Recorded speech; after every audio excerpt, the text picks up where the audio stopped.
This is Trend Following Radio, where great thinking comes alive. Nobel Prize winners, legendary traders, best-selling authors, and the pros that know what drive us irrational human beings. I am your host, MICHAEL COVEL. Not filtered, raw, honest. That's my passion.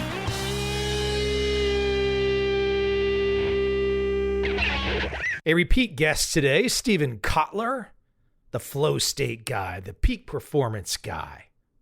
I really enjoyed my first conversation with Steven, and I'm sure you'll see as this one unfolds that we had another fine time exchanging ideas. In support of his new book today, The Art of Impossible, a peak performance primer, Steven and I go down the path, the winding path. All the subjects, all the thinking, the research, what it takes. It's generally not what people think. And I give Steven a lot of credit.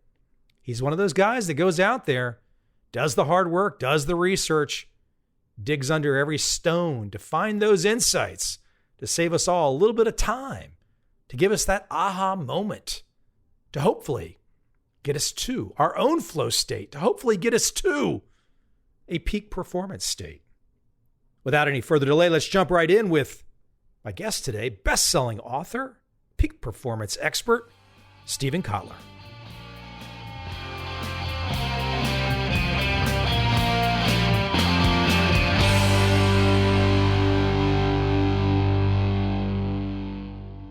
Here's where I want to start. I want to read something to you, though, and I'll have to go back and listen to our first interview. I might have even read this then. I don't think so, but it's a brief paragraph.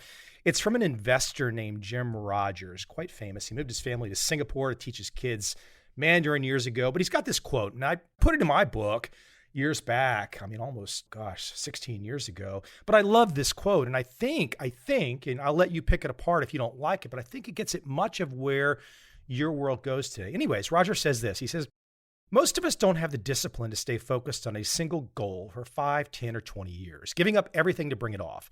But that's what's necessary to become an Olympic champion, a world-class surgeon, or a Kirov ballerina. Even then, of course, it may be all in vain. You may make a single mistake that wipes out all the work. It may ruin the sweet, lovable self you were at 17. That old adage is true. You can do anything in life. You just can't do everything. That's what Bacon meant when he said a wife and children were hostages to fortune. If you put them first, you probably won't run the 3.5-minute mile, make your first 10 million, write the great American novel, or go around the world on a motorcycle. Such goals take complete dedication. Jim Rogers. Pretty hardcore. I'm sure there's debates about on the margins there and how hardcore that sounds, but doing something great, having that peak performance, it's a change. It's not just being average. It's a great place to start. It's a really interesting quote, I think. It is 70% right, I think, and 30% off, though we'll get there. What I mean by that is 30 years of studying the science of peak performance. A number of things are very clear to me. The first is exactly the quote. It's just that we are all capable of so much more than we know, and yet human potential is invisible, especially to ourselves. There's considerable amounts of data. Even if you're an athlete, for example, and you were to look at a sport you've never played before, highlight, badminton, take your pick, you cannot, even though you're professional at moving your body, you cannot, from the outside looking at an activity like that, A, tell if you're going to like it once you get good at it, and B, tell how good you can actually be at it. The studies show this over and over and over again. We don't know what we like or we're good at until after we do that. We cannot predict it in advance, which is totally counterintuitive. Most people don't go through life thinking that way. I got to do this before I figure out if I'm going to like this is not how most people actually attack the problem. There's problems all along with human potential, and it's definitely an emergent property. We achieve our potential by stretching to our skills to the utmost over and over and over again. That's how we get there, and that's totally what the quote was hitting on. The part that I think is less obvious is when you boil it all down, peak performance, please don't make me list them. After I say what I'm about to say, this is not because I want the conversation to go here. I like the direction you were going in, and this will derail us. It turns out peak performance is about 6 things to do every day and about 7 things you got to do every week. That's what he's talking about. You have to do them every day, and you have to do them every week. It is the consistency. Peak performance, ultimately, even tackling impossible challenges, is a checklist, but you have to do it every day, basically. This is what's not clear in his statement is if you're going to try to do that, there are 5 or 6 major intrinsic motivators. Extrinsic motivators are money, sex, fame, things outside ourselves that we want. Intrinsic motivators are curiosity, passion, purpose, autonomy, control of our own time and our destiny, mastery, the ability to get better. These are the big 5 intrinsic motivators. And if you can get them all pointed in the same direction, if they're all aligned, there's practices and ways to do that. What you end up, if you think about performance, there's only really a couple of things that we have to work with at a big level. We have our focus and attention and habits. But focus and attention is basically where we spend most of our energy. When you're talking about peak performance, there's the thing you're doing, and then there's the focus and attention you have to pay to it. What happens with all the intrinsic motivations is you get focus for free. When you're curious about something, you pay attention to it automatically. When you're passionate about something, it's hard to stop paying attention to it. When it's purposeful, meaning you're paying attention to it, you're passionate about it, and it's going to help way more people than just yourself, this all builds the fire. And what you end up getting is a lot of that hard work happens for free.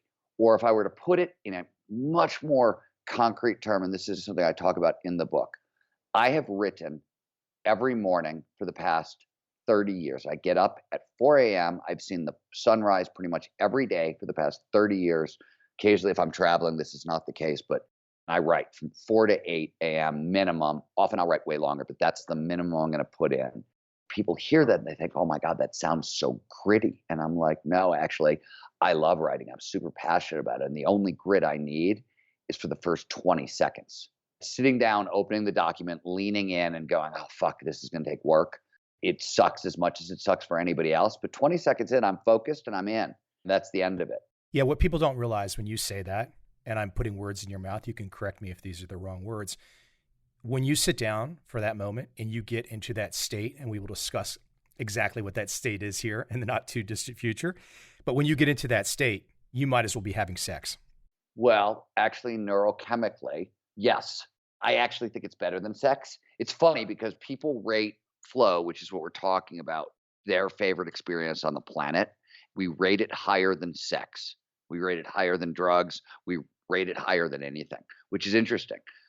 I think most peak performers, one way or another, will take flow over sex. I think sex is what you crave if you haven't found a way to do what you love in a way that generates flow. I think sex is our closest replacement, so we crave that. That could be a little crazy. You're a data guy, Steven. You've looked at a lot of data.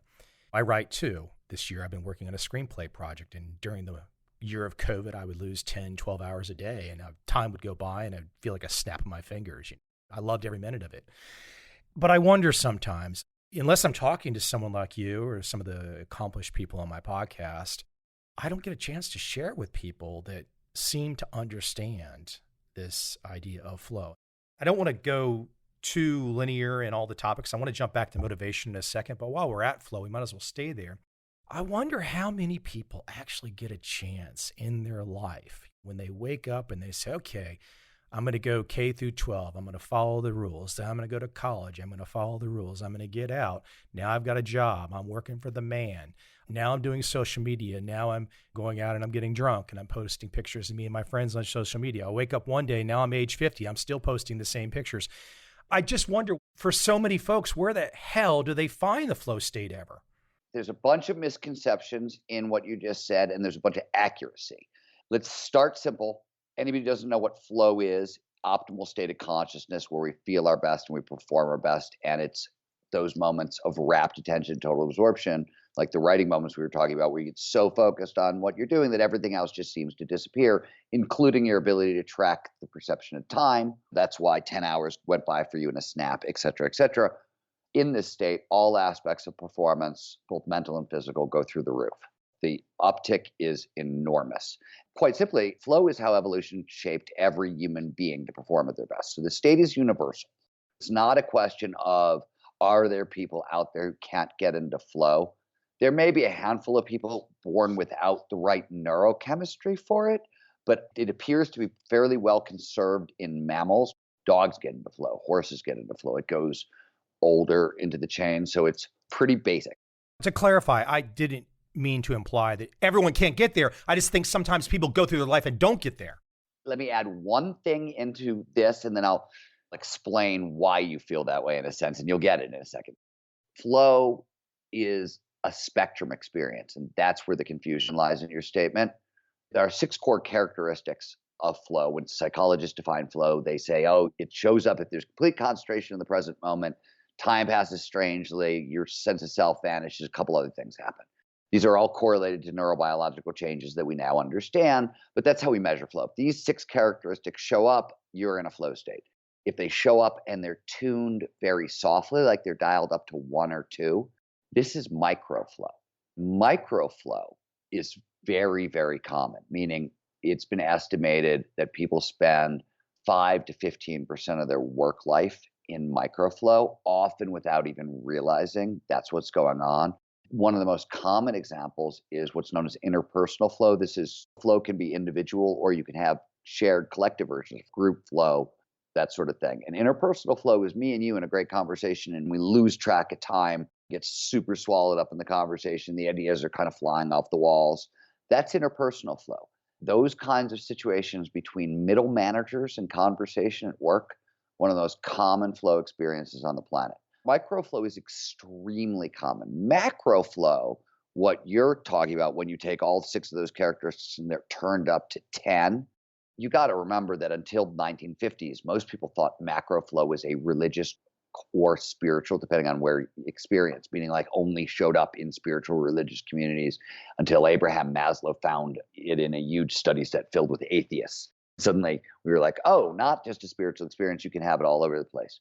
Very common in certain professions. If you do action sports, flow is how the job gets done. If you're a musician of any kind of artist, any kind of creative, you're probably really tapping into flow a lot. And then if you're a coder or any of those jobs, you're probably tapping into flow a lot. An architect, tapping into flow a lot. But at the Flow Research Collective at this point, we train about 1,000 people a month, and the vast majority of them are C-suite executives. We've been doing this for a while now with major companies. I think the cat is out of the bag is my point to you. Like, I don't think you're wrong. What we now know is, hey, here's how to turn microflow into macroflow. Here's how to get more macroflow. Like, we understand where it comes from, how it works in the brain, and how we can really start to use it to our advantage. I think you are right. You're absolutely correct when you're talking about macroflow. For most people, outside of certain jobs, it's probably a rare experience. In fact, even in regular bat and ball sports, there was a study done that talked about basketball where you would think flow showed up all the time. Larry Bird once said that those deep macro flow states are the defining moments in an athlete's career, and they show up once or twice or 3 times. Very limited. And the same thing seems to be true for baseball, things along those lines. They were measuring macro flow, not micro flow. To add, I can remember watching Bird. It looked like Bird was in the flow state constantly. Yeah, that was the other thing, by the way. I have to say, when I read that quote, I was like, you're lying, man. You're just lying. Again, like me, this is your life's passion. So you were looking at this with a totality that us people that maybe have a little insight into it are not fully looking at the full cookbook like you've put forward in your work.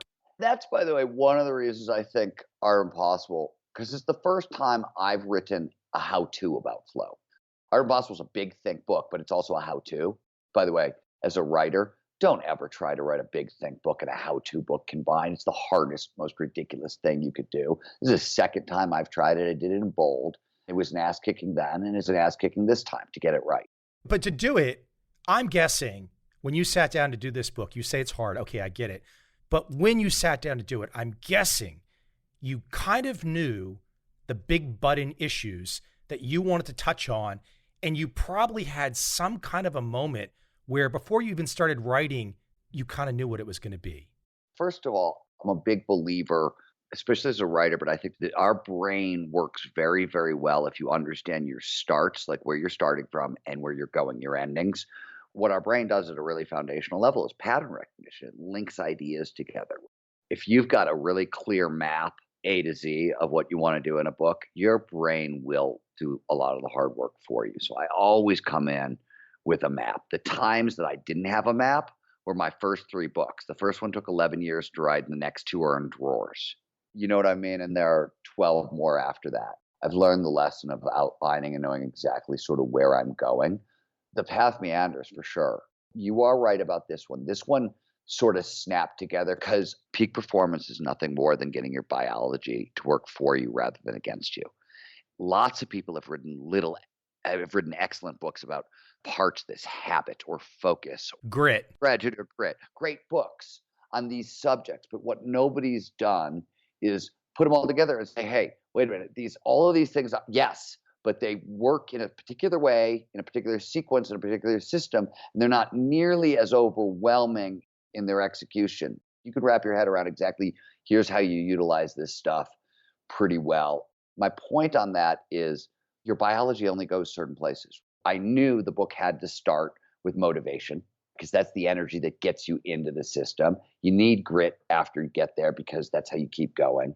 You have to follow that with learning because otherwise you can't continue to progress, can't stay in the game. And creativity is how you steer. Final step is flow, which is how you turbo boost the whole thing. Literally, that's the order the biology works in. Those are the categories.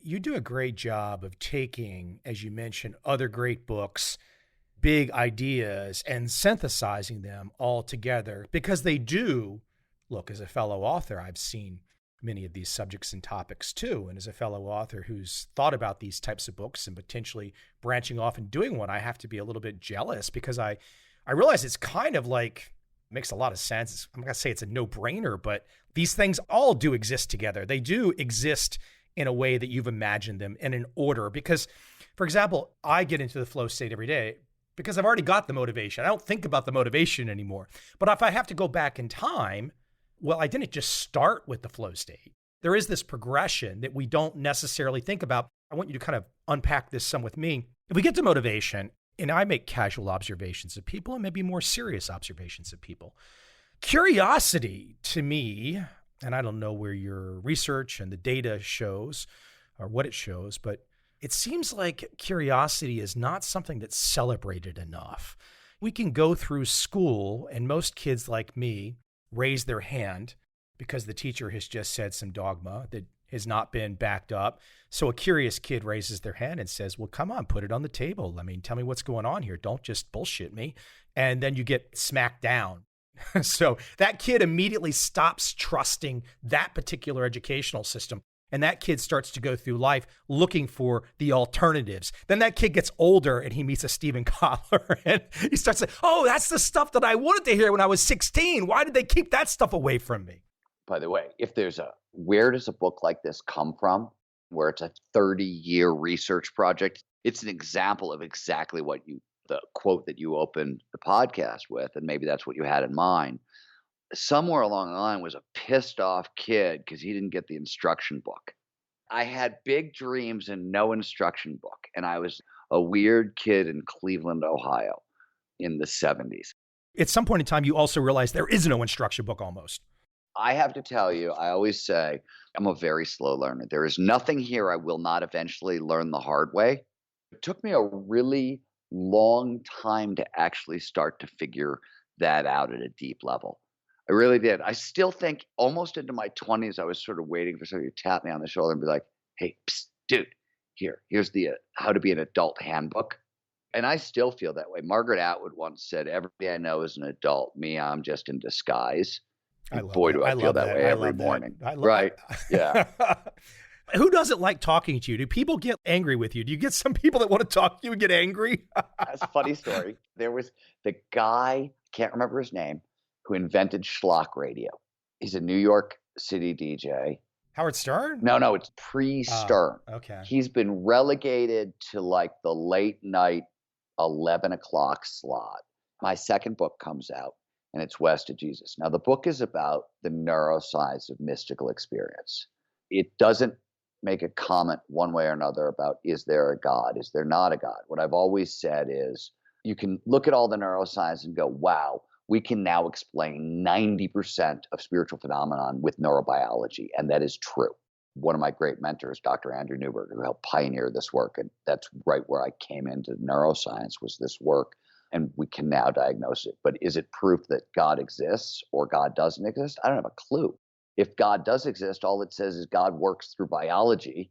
And if God doesn't exist, it says, well, we've got the biology to believe that God exists, so it must be useful. That much is true one way or another. But I got onto this guy's show. He was absolutely convinced that my book was an argument for God. He was very devout and very religious. I wouldn't give in. It was just like, no, man, I'm sorry. I'm agnostic. I don't know. You can't convert me out of there. That's not going to happen.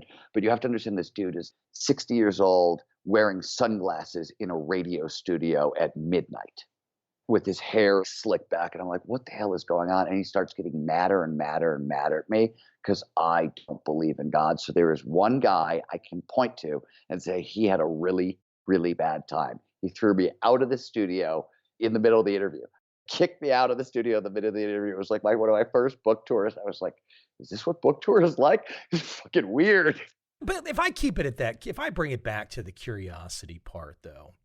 Yeah, let's go back there, because you raise a great point, which I don't think most people actually get. Curiosity, let's just stop and say, when we say curiosity, when we are curious, you get a little bit of the neurochemical norepinephrine and a little bit of the neurochemical dopamine. That's what produces that feeling of curiosity.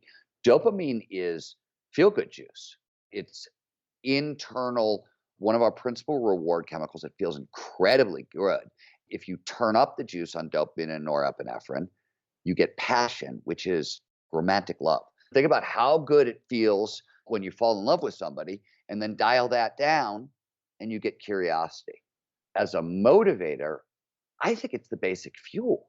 It appears biologically that if you're trying to figure out, who am I in the world? What is my purpose? Michael, you talked earlier a second ago, you said, I don't know how many people get up and do what I do, love what they do, and I've done it forever and blah, blah, blah. You're possibly right. And the reason is they don't understand, one, you hit this is another point you made, which is that passion on the front end doesn't look like passion on the back end. If I say, Michael, give me an example of passion, athletic passion, I get LeBron James windmill dunking in with a scowl over like 4 defenders in the finals. That's what you see. And we forget that in the beginning, it was just a little kid in a driveway shooting a ball through a hoop over and over and over again. That's what it looks like on the front end. Often forget that, which is a point you made.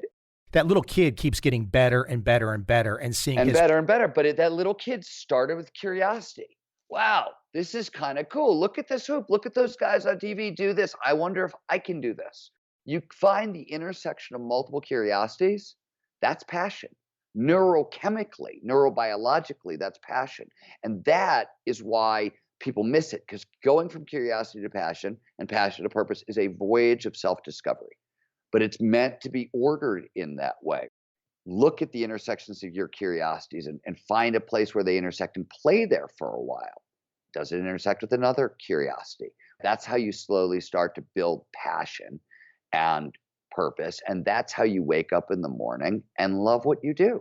Shane McConkey, the great early big mountain skier, who's a good friend and sort of a leader of a lot of things in action sports, used to say, doing what I love, and that doesn't suck. It was just that simple. When you get up every morning, you're doing what you love. It doesn't suck. And the point is that it's really hard, even if you're doing what you love. Life is incredibly hard, really difficult, even if you're on message. Anything you can do to get a sort of a leg up, you want to do. And that starts with cultivating curiosity. As we keep it there for a moment, I think about the reasons or the ways that curiosity gets halted. These are just casual observations from me. I'm a pretty good observer, but probably not any in-depth research work. I think fear, obviously, is probably the number one reason that curiosity stops. I don't know what those fears are necessarily. They could be fear of, I think it's often peer fear, meaning I don't want to disappoint family. I don't want to disappoint friends. I don't want to stand out from the crowd because the life that I've constructed might get punished in some way. It starts with the motivation. It starts with the curiosity. If you can't get past that, you never get to flow state. You're never going to get to all these other issues. How do you start to unpack that for people to give people some perspective on cultivating that curiosity? Let's go directly at the fear issue is interesting. Dr. Andrew Huberman, he's a Stanford neuroscientist. We do a lot of work with him, and he was recently on our podcast and said something absolutely brilliant that addresses this very thing. And he said the single biggest difference between peak performers and everybody else is that peak performers know one thing that everybody else doesn't seem to know. He said peak performers know that no matter what it is, it's always crawl, walk, run. There's no other way. It's always crawl, walk, run. Most everybody else comes into something and they want a shortcut. They want to go A to B faster. And what happens is they don't ever get in the race. They spend a lot of time trying to look, how do I get in the race? How do I get there quicker kind of thing.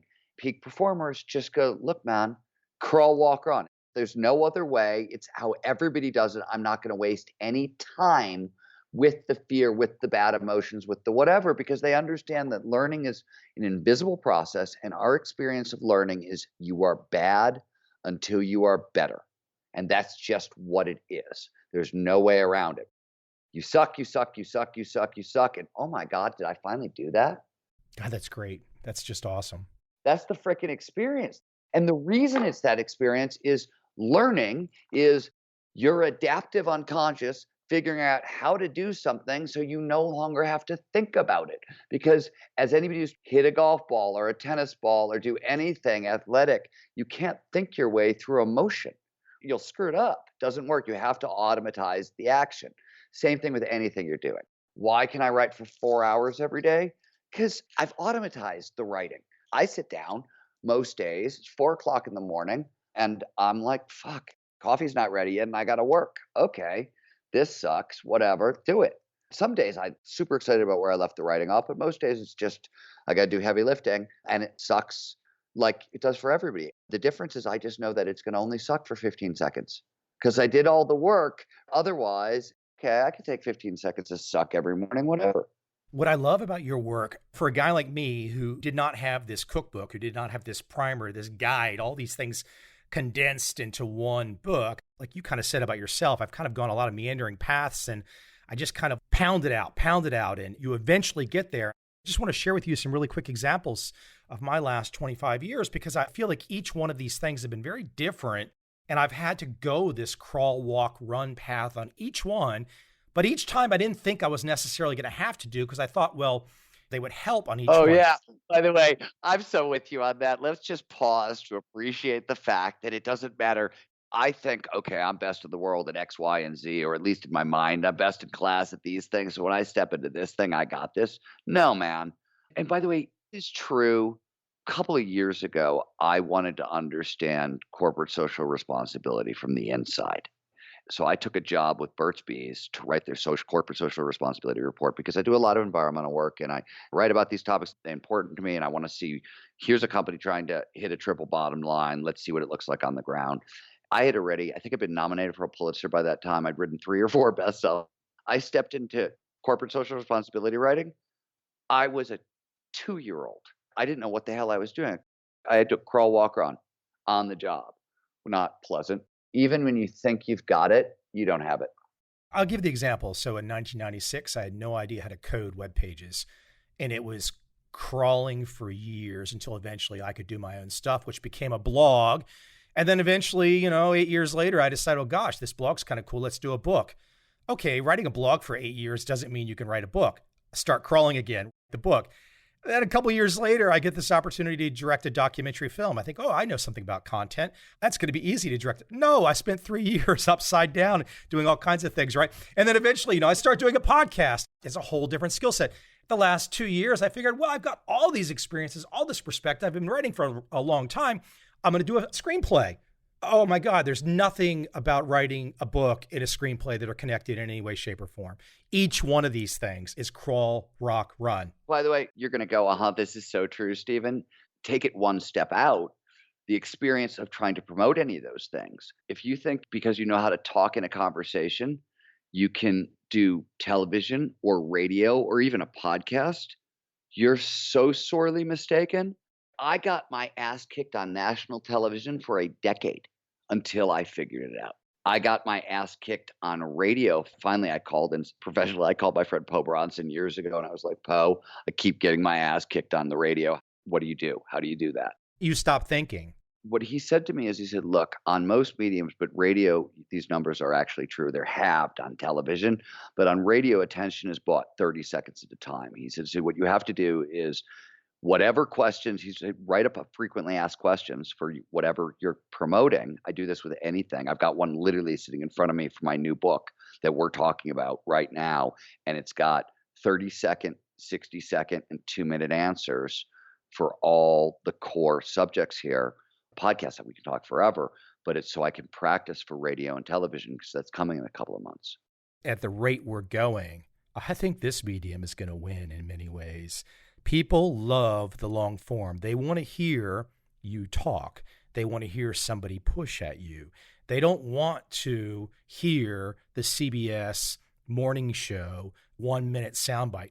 That might be great, and maybe it tells people about your book, but I think, and especially someone like Joe Rogan, he's showing, and I've been doing my podcast for a long time too, but the long form is really fabulous. I mean, look, one of my favorite episodes I ever did on this show was with Anders Ericsson, who recently passed away, The Deliberate Practice. Yeah, he's a great man. He was so nice to me. He was awesome. He gave me 90 minutes. People say to me, Mike, what podcast should I listen to first? And I'm just like, go listen to 90 minutes of Anders Ericsson. I mean, you know what I mean? I got to tell you an Anders Ericsson story I've never told out loud. It's how I met Anders Ericsson. I was at a high performance conference at the Santa Fe Institute, which is the big complexity science institute in Santa Fe, New Mexico. It was co-sponsored by Red Bull, and it was the most unique group of thinkers I'd ever seen. It was like coaches from the San Antonio Spurs mixed in with theoretical physicists, and it was just a crazy mix. And Anders was there, and I was there. We had a break. I have been saying for a while that flow research and how it accelerates learning is very problematic for certain conceptions of how we get to mastery and deliberate practice and things like that. It was an argument I made in Rise of Superman, and I've made out loud, and I make it again a little bit. I lay the whole thing out actually in Art of Impossible, including Anders' argument and my stuff, but I'm literally in the stall in the urinal. Anders follows me into the bathroom, and he's waiting because somebody's in the other stall, and it's a small bathroom. And I'm going to the bathroom, and I suddenly hear from behind me. I have never spoken to the man. I suddenly hear, so you think flow might disprove my theory? I just fell over. I was laughing so hard. I thought it was great. I was like, oh my God, if we're going to have a first conversation about this topic, this is absolutely priceless. I agree with you on long form. I got my start in long form journalism. I just had this conversation. One of the hardest moments in my career was roughly I became what's known as a new journalist. It's a particular style of journalism. There was an early group in the 60s and 70s, and then there was a second group in the 90s and early thousands, and really sort of the late 80s and the 90s and the early thousands. Then it was gone. And most of us who fit into that second group were either on staff at Esquire or GQ during that period. It was long form. I knew how to write 10,000 word articles where the language sang like it sang in a novel. By 2003 or 4 or 5, it was dead art form. It no longer existed. I spent 25 years trying to get best in the world at this thing. And I thought I had finally got within spitting distance of where I was trying to go. And the entire goddamn form went away, which was shocking. My wife said I was angry for 6 months, and she's never actually seen me like that. A little bit of a renaissance, I guess, though, maybe with the long form podcast. Well, I think it's coming back with the podcast, and I think the articles will find their way back. I think I was wrong. I think I was wrong in my pronouncement. I actually think that even though Joe has proved that podcasts are incredibly mainstream viable and audiobooks will always have their place, I really believe that we're going to see such development in VR and AR over the next 2 to 3 years that podcasts are going to become a content delivery form that people will still use. But podcasts and audiobooks have tremendous amount of viability right now because people spend a tremendous amount of time in their cars. And we are about to get autonomous cars, autonomous flying cars. I think where you're ultimately going is that people will enjoy. People are going to enjoy podcasts. But what we're going to see, I think, is a great culling. you'll have quality left and the nonsense gone. Because the nonsense will go to the new medium, because the nonsense is only there because they want to make money. What'll stay behind, especially in a freer medium like podcasting, are the people who love it and who do a great job with it. You know what I mean? I don't get paid for this, but I love it. I mean, I've done over 10 million listens, but I love this. It's so much fun. Where else do you get a chance to be, look, I'm 8,000 miles from you. And it's morning time for me, and I get a chance to talk to you. I get a chance to talk to the CEO of Dunkin' Donuts recently for 35 years. I mean, come on. He told his whole origin story from start to finish. I was engrossed. It was amazing. Oh, that's so cool. That's a cool conversation. My God. Let me bring up something that I really, really love in your newest work, The Art of Impossible. I love this phrasing. It's just 3 words. I've not heard it said this way before. You've got something called the habit of ferocity, which I'm going to paraphrase a little bit here, but it's the ability to immediately and automatically rise to any challenge. I don't know where or how I developed that. And I've usually seen it in... Yeah, I can tell you. I'll just add this though. I didn't know exactly where I developed it from, but from a young age, especially in these few emergency situations in my life, I've always seen it. And I've always found it interesting. I'm not tooting my horn here, but a lot of people really have trouble with this notion of going from, if you have to, going from A to Z instantaneously. They want to ask questions. They want to get approval. Whereas I think people that understand the habit of ferocity just go from A to Z, and it can almost be shocking to other people. Do you mind if I back up and define the term? Tear me apart. Tear me Cool. apart. You are so right. You said a whole lot more than you know, so I don't want to tear you apart. I actually just want to take apart what you said, just talk a little about what you're looking at, because it's so crucial. Let's start with what the habit of ferocity is. And the way I explain it in the book, my best friend, my lifelong editor, is a guy named Michael Wharton, and he ran track in high school. And he had this really unusual coach. His coach taught them that whenever they encountered a hill, they had to really focus on their form. So tight arms, good pump in the arms, and high kicks with their legs. The thing about hills and running is when most people encounter hills, you slow down because the body is a homeostatic organism. So even if you're expending energy to run, your body wants to keep it constant. It doesn't want to have to work harder than what it's already doing. So they slow down when they encounter a hill. Elite runners try to keep their pace the same. Michael's coach had them focusing on form. In the beginning, it just sucked, but they weren't focusing on speed or running uphill. They were just trying to get the mechanism perfect. The end result of the mechanism getting perfect is they started accelerating uphill. It started happening automatically. After a very little while, they got used to it. His track team started winning all over the place because everybody else who was running distance would try to keep their pace the same when they encountered a hill, and this entire team was accelerating. That is a ferocious habit. You encounter a challenge, you immediately accelerate upwards. That's a ferocious habit. The habit of ferocity is that idea applied to your entire life. Where it comes from is when you get all of your intrinsic motivation. I talked about 5 big intrinsic motivators. When you get them stacked in a line, when you augment that with proper goal setting, and there's 3 layers of goal setting the research shows we need. And then you layer in, there are 6 layers of grit skills that are sort of biologically independent, and you sort of need to train all of them, though in very different ways. When all of that is together, you end up with the habit of ferocity, which is exactly what you're talking about. It's the ability to instinctively and automatically lean into any challenge. Again, here's the difference. It's not what you're ending up saving is probably 40 minutes a day, time-wise. But think about all the problems you encounter every day. Most people encounter a problem and they spend a while thinking, oh crap, I got to deal with this. And I lean in a little bit, I gather a little bit of data, blah, blah. And they end up wasting a great deal of time. Peak performers have developed the habit of ferocity. They just automatically lean in. They lean in without having to think about leaning in. And I always say the one way you know you've nailed this habit is, so when you wake up at like 2 o'clock in the morning with your heart pace racing and a mini panic attack, often it's because if you have the habit of ferocity, it's because you did so many cowboy up moments during the day. You went through them. You didn't even think about them. And I just made it a really heavyweight, just blah, blah, blah, all day long. It catches up to you at 3 o'clock in the morning, wakes you up, and you're like, oh my God, what did I do? Or I always say that one of the easy ways to do this is if somebody ask you, what did you do over the past 6 months? If you ask me, what did I do over the past 6 months? I wrote a book. I created a campaign for another that I'm about to launch. I tripled the size of my company. I did a bunch of other things.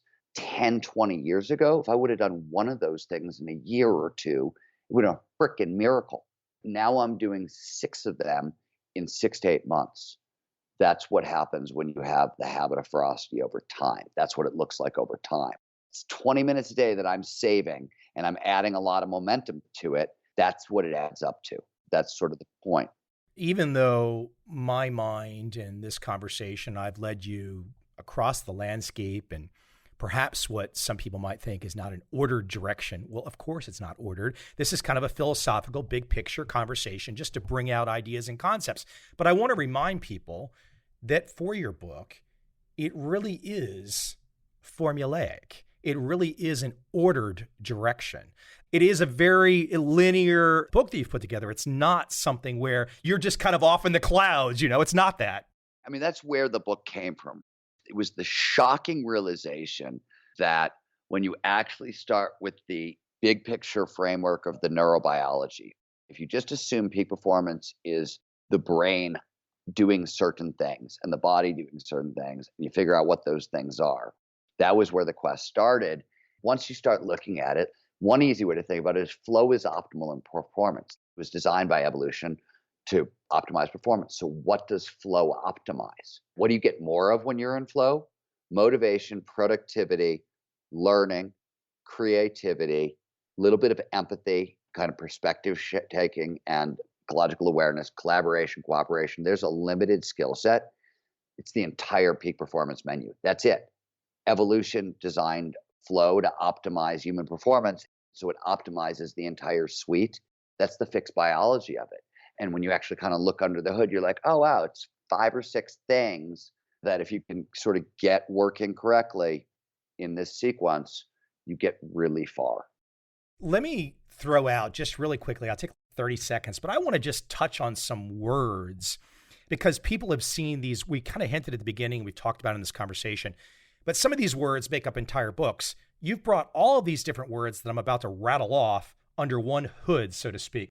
We've talked about motivation. We've talked about passion, goals, grit, the habit of ferocity, mindset, the role of reading. I mean, literally your table of contents just brings people in. The skill of skill, the emotional intelligence aspect, the flow of creativity, getting all these things in, mindset, self-talk, mindfulness. Look, I've had the good fortune to spend a lot of time in the last 6, 7, 8 years in a Buddhist country. Mindfulness is not necessarily something that we grow up with in America.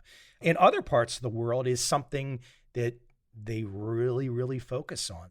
There's so many great aspects that you've brought together under, as I say, one hood in a kind of ordered fashion that if one really wants to go after peak performance, you do a great job of laying it all out. And look, I'm not saying it's easy. You're not saying it's easy, but this is the path.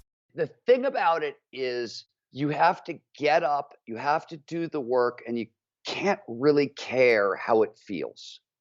Meaning it's hard. It's hard for everyone, but that's all it is. I think the only thing that is worse than sort of like the agony of not going for your dreams or of chasing your dreams, right? The agony of going for the impossible is the agony of not going for the impossible.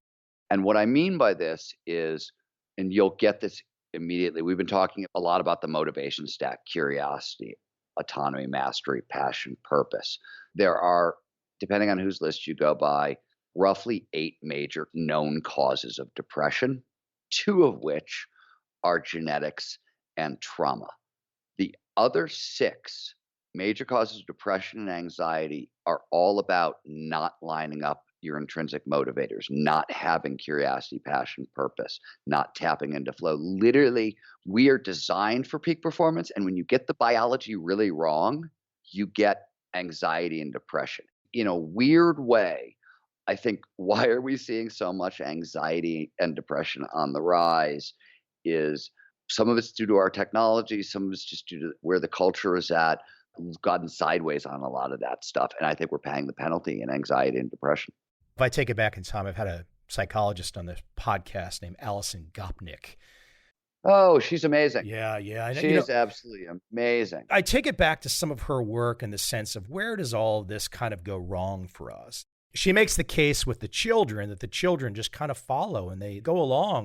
If it feels good, they keep doing it and they keep exploring. And at some point in time, the adults kind of stop that. From my observation, I often see so many people, they want to try something. So maybe they start editing video or whatnot. They think, okay, now I need to get a reward. They want that reward so fast. You've kind of already hinted at this in the conversation. They want the reward so fast, but they don't get that crawl, walk, run part. They're still crawling and they already want the reward and they have no idea. I always say that one of the hardest things about peak human performance is that most people don't trust their own history. They fail to look at the example of their life. Even though we know past performance is the greatest indicator of future behavior, everything tells us that. And yet most people don't trust their own history with it. If you trust your own history, you can look back and go, wow, there's a lot of things I learned how to do. I learned how to walk. I learned how to talk.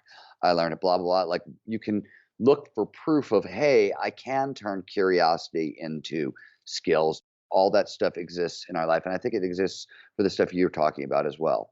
I mean, look, if you're playing a video game when you're a young boy or something, you're not thinking about making money. You're just thinking about getting good at it. At the basic level, it starts there. You got to just be a kid. If you're a kid, you're okay. By the way, we have data on this. This isn't in the book, but this is interesting. Data out of the Harvard Adult Development Project, which is the longest running study of adult development. It was like a 100-year study. They studied two populations, one kind of a very, very lower class population of Boston residents and two, a group of Harvard males. And they tracked them both over 100 years, passing the project from people to people to people. One of the things they learned is that there's an inflection point that happens in your late 30s and early 40s. And you have to have by then, if you really want a successful second half to your life, you really have to have solved how to get paid doing something that moves you one way or another. You can certainly survive without doing that, but well-being, life satisfaction, that stuff gets very, very, very hard biologically over 40. By the way, at 50, the inflection point is we have to forgive all the people who have done us wrong. And if you can't seem to get that done around by the time you're 50, you seem to be screwed later in life. There seem to be these biological thresholds for adult development that matter. And one of them is this thing. All I'm arguing for is, yeah, people want to get paid and I get it. And they want to get attention. I just think, the thing I always point out to people is there are a lot of people who want to write books. They want to write it really fast and they can put it out and they can get attention for it.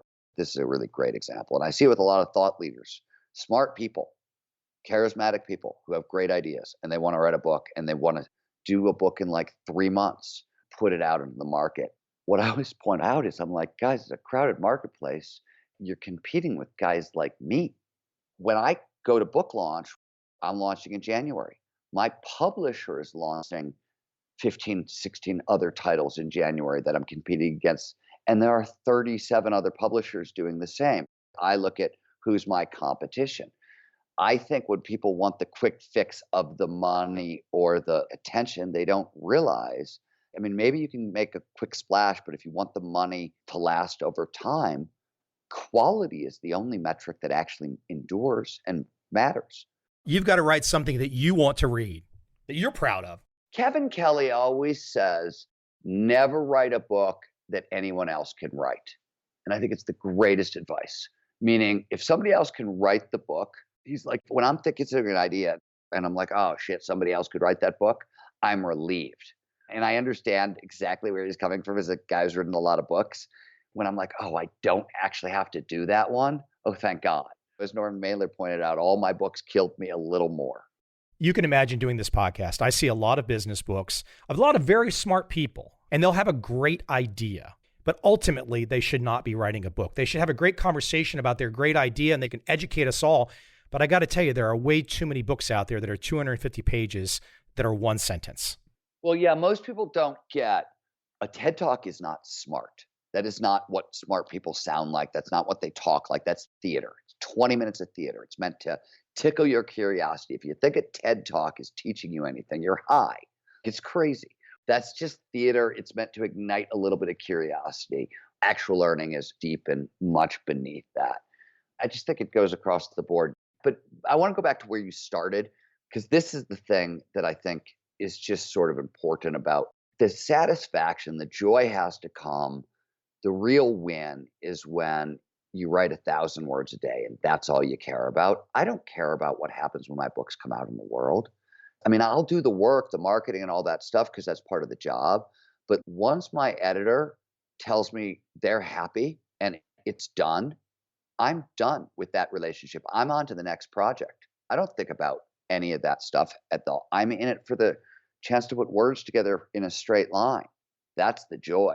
The actual joy is not any of the other stuff. It's the thing that I get to do every day. And thank God, because that's the one thing I can control.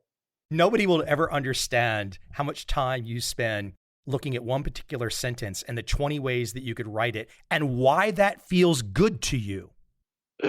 Oh, I got to tell you, literally, there was a classic example. I just finished another novel. It was technically one of the hardest things I've ever written because I had to do a bunch of stuff I've never tried to do before, and I had to learn a lot along the way. I work with the same editor I've worked with for 25 years. I mentioned him earlier. We worked together till like 6 o'clock one evening, stopped, and then I started again the next morning and worked all the way to the end of the day and met with him again at 5 o'clock. And we got through all of it. When it was all said and done, he said, "You realize you just got me on the phone to tell me that you spent 9 hours writing 7 sentences? You wrote a paragraph. That's what we're doing today?" Those sentences felt so good to you, your head was going to explode. Of course they did. That's sort of the job. If you want to be a writer, being a writer means I want to keep writing the sentence until it's right. And that actually means something to me. Right has a feeling. There's a kinesthetic thing that means, and there's a bunch of knowledge behind it. I know when it's right. I won't stop until it is, because that's the joy of it. That's what quality is. There's an OCD aspect to all of this, that's for sure. OCD, ADD, what do you got? Yeah. Steven, great stuff. I appreciate it. We can chat again when the next one comes, whatever the next one will be. I know it's coming. The Art of Impossible, a peak performance primer. Again, we have gone in a lot of different directions, but people should understand, as I repeat myself, this is a very linear, go down a certain path, and I make fun of some of my friends with one sentence books, but this is not that. People should definitely check it out. Steven, where can we send people? Where would you like to direct them to? artofimpossiblebook.com will get you there, or any major booksellers, Barnes & Noble, Amazon. Take your pick. Is there another website for the Flow Research Collective? Oh, for me? Yeah. Yeah, you can go to flowresearchcollective.com. Check it out. Gift for everybody, because we've been talking about flow and everybody wants more of it. If you go to flowresearchcollective.com/flow blockers, we built a diagnostic. There are about 10 major flow blockers, sort of reduced them down to the 6 biggest ones. It just helps you look over your life, does a quick analysis. It'll tell you which one is there, and these are the steps you can work to remove it. Anybody wants more flow, flowresearchcollective.com/flow blockers. And if you want more on me, I don't know why, but stevenkotler.com. Sir, I appreciate it. Great stuff. Congratulations. Best of luck. And hopefully you get a lot more people to flow. Thanks, Michael. Fun chatting with you again.